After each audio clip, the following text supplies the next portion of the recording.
Hello అండి, నేను మీ పుష్ప. Welcome to our Dhanvantara YouTube channel.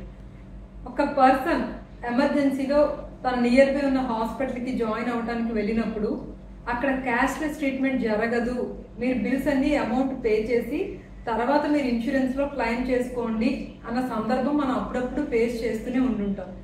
అసలు అలా ఎందుకు జరుగుతుంది అంటే, హాస్పిటల్స్ అన్నిటికీ కూడా ఇన్సూరెన్స్ కంపెనీతో టైఅప్ అయి ఉండటం అన్నది జరగదు.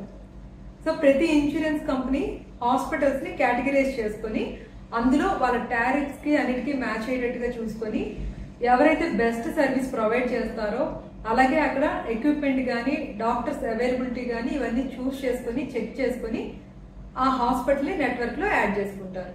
సో మనం వెళ్ళిన హాస్పిటల్లో నెట్వర్క్ హాస్పిటల్ కనుక అది కాకపోయి ఉంటే ఆ బిల్స్ అన్ని మనం కట్టుకొని అవన్నీ మళ్ళీ బిల్స్ హాస్పిటల్ నుంచి కలెక్ట్ చేసుకొని ఇన్సూరెన్స్ కంపెనీకి సబ్మిట్ చేసుకొని క్యాష్లెస్ లో మనకి ట్రీట్మెంట్ అయితే ఎటువంటి టెన్షన్ లేదు, మొత్తం అంతా కూడా ఇన్సూరెన్స్ కంపెనీ వాళ్ళు హాస్పిటల్ వాళ్ళు చూసుకుంటారు. బట్ రీఇంబర్స్మెంట్కి వెళ్ళేటప్పుడు ఆ డాక్యుమెంటేషన్ ని మనం ఎలా ఫైల్ చేసుకోవాలి, ఏ ఆర్డర్లో మనం సబ్మిట్ చేసినట్లయితే మీకు ఎటువంటి క్వెరీస్ రేజ్ అవ్వకుండా ఆ బిల్స్ అన్ని కూడా తొందరగా ప్రాసెస్ అయిపోయి మీకు అమౌంట్ వస్తుందో నేను క్లియర్ గా ఎక్స్ప్లెయిన్ చేస్తాను. మస్ట్ గా నోట్ చేసుకోండి. మనకి క్లెయిమ్ ఫామ్ లో పార్ట్ ఏ పార్ట్ బి అని రెండు ఉంటాయి. పార్ట్ ఏ అన్నది కంప్లీట్ గా మీ పాలసీ డీటెయిల్స్ మీ ఇన్ఫర్మేషన్ అంతా మనం ఫిల్ చేసుకోవాల్సింది. అది మీరు కానీ మీ ఏజెంట్ కానీ ఎవరైనా ఫిల్ చేసేయచ్చు.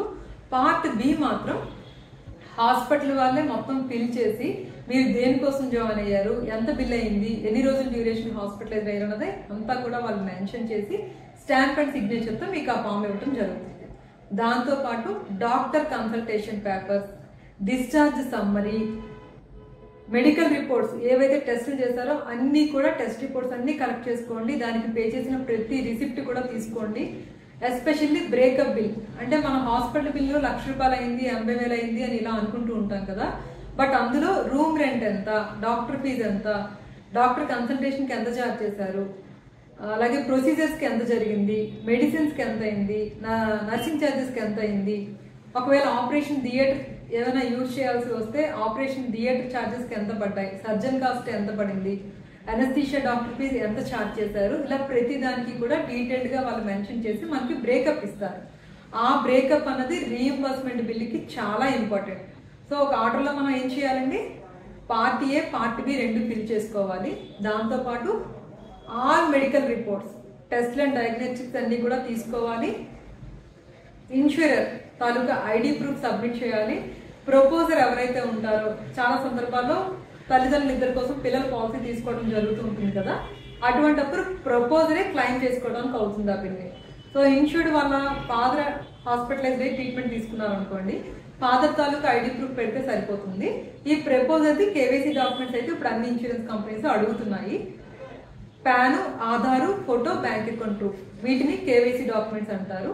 వీటిని కూడా వాటికి అటాచ్ చేయండి.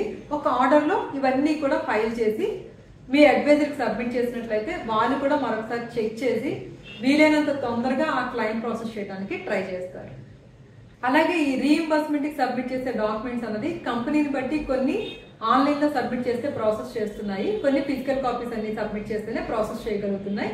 ఇది కంపెనీ టు కంపెనీ డిఫర్ అవుతుందండి. ఈ వాల్యుబుల్ ఇన్ఫర్మేషన్ మీకు నచ్చినట్లయితే లైక్, షేర్ అండ్ సబ్స్క్రైబ్ చేయండి. మరింత మంచి వీడియోతో మళ్ళా కలుద్దాం. మీ పుష్ప.